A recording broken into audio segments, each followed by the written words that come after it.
Hello everyone, Assalamualaikum. Welcome to my new video. আজকে আপনাদের সাথে শেয়ার করার জন্য আবারও নিয়ে আসলাম কয়েকটি English video. So let's go. এটা নাও।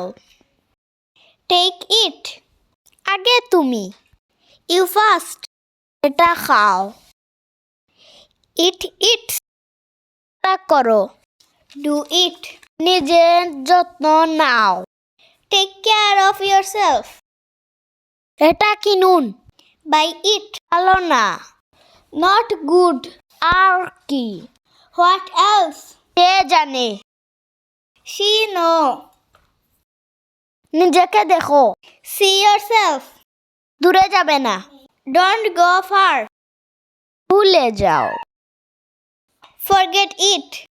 So guys, আজকের ভিডিওটা ছিল এই পর্যন্ত। ভালো লাগলে লাইক, কমেন্ট, শেয়ার করে